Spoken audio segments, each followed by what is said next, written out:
అందరికీ నమస్కారం. నేను మీ డాక్టర్ తలే రాజేష్, రాజా నియోజకవర్గ వైఎస్ఆర్ కాంగ్రెస్ పార్టీ ఇన్ఛార్జిని. మనం చెయ్యని పని కూడా కాన్ఫిడెంట్ గా మనం చేసామని చెప్పుకోవడానికి చాలా మంది ముందుంటారు. అలాంటి ముందున్న వ్యక్తుల్లో నెంబర్ 1 ర్యాంక్ మాత్రం చంద్రబాబు నాయుడు గారికి ఇవ్వచ్చు.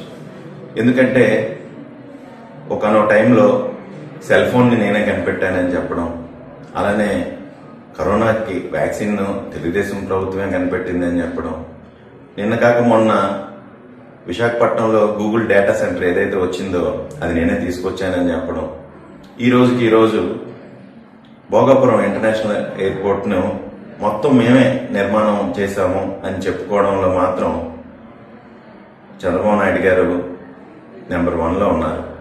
కానీ ప్రజలందరికీ తెలుసు ఇవేవి వారు చేయలేదని. అయితే భోగాపురం ఎయిర్పోర్ట్ గురించి ఒక 4 ముక్కలు మీకు చెప్పాలి.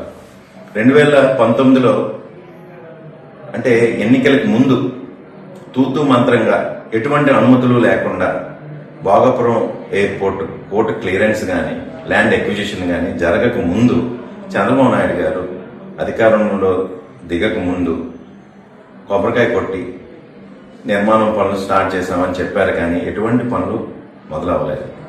తిరిగి 2019లో జగన్మోహన్ రెడ్డి గారు అధికారంలోకి వచ్చిన తర్వాత మొట్టమొదటిగా అన్ని కోర్టు కేసెస్ ను కూడాను క్లియర్ చేశారు.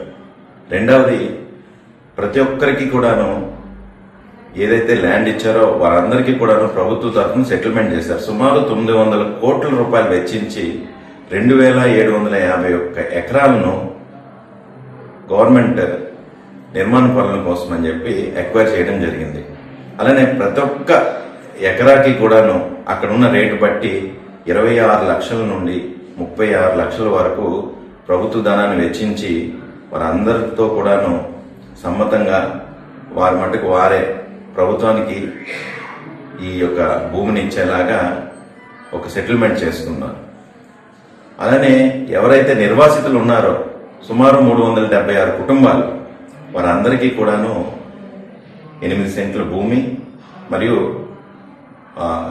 ప్రతి ఎకరానికి కూడాను నార్మల్ రేట్లో ఏదైతే ఉందో అక్కడ మార్కెట్ వాల్యూ ప్రకారం వాళ్ళకి డబ్బులు ఇచ్చి వారి కోసం ఒక టౌన్షిప్ లాంటి ఒక నిర్వాసితుల కాలనీ కూడా తెచ్చిన ఘనత జగన్మోహన్ రెడ్డి గారిది. ఆ యొక్క టౌన్షిప్ కి సుమారు 90 కోట్లు వెచ్చించడం జరిగింది. ఇదే కాకుండా ఏదైతే ఇప్పుడు వీళ్ళు రన్వే అని చెప్తున్నారో ఈ రన్వే సుమారు 3.8 కిలోమీటర్ల రన్వేను నిర్మాణం చేసింది కూడా వైఎస్ఆర్ కాంగ్రెస్ పార్టీ ప్రభుత్వమే. అంటే వైఎస్ఆర్ ప్రభుత్వం హయాంలోనే ఇది జరిగింది.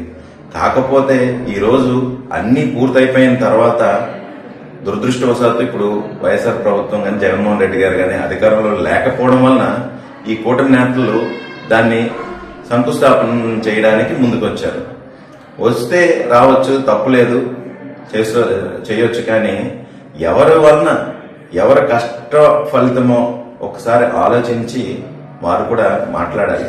మొత్తం మేమే చేసాం అన్నట్టుగా మొదటి నుండి చివరి వరకు స్టోరీ స్టార్టింగ్ లో ఉన్నారు, మళ్ళీ ఎండింగ్ లో ఉన్నారు.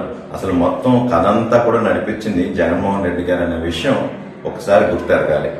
అలానే మీరేమైనా పనులు చేయాలి అన్నా, ఒక నిర్మాణాలు చేయాలంటే మీరు ఇప్పుడు అమరావతి కట్టి చూపించండి, అప్పుడు మేము మీకు జేజేలు కొడతాం. అంతేగాని వేరే వాళ్ళు కట్టింది మేము కట్టామని చెప్పి ఈ ఏదైతే ఉందో ఈ క్రెడిట్ చోరీని మాత్రం ఎవరు కూడా యాక్సెప్ట్ చేయరు.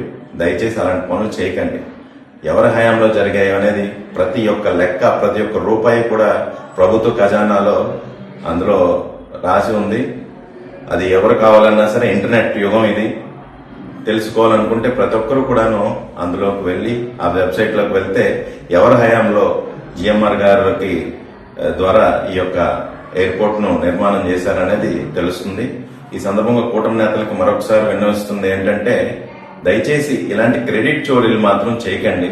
సొంతంగా మీ యొక్క ఆలోచన ఫలితంగా ఒక పథకమో లేకపోతే ఒక పనో ఏదో ఒకటి చేసి ప్రజల మెప్పును పొందాలే గాని ఇలాంటి పనులు మీకు తగదు అని ఈ సందర్భంగా తెలియజేసుకుంటూ సెలవు తీసుకుంటున్నాను. జై జగన్.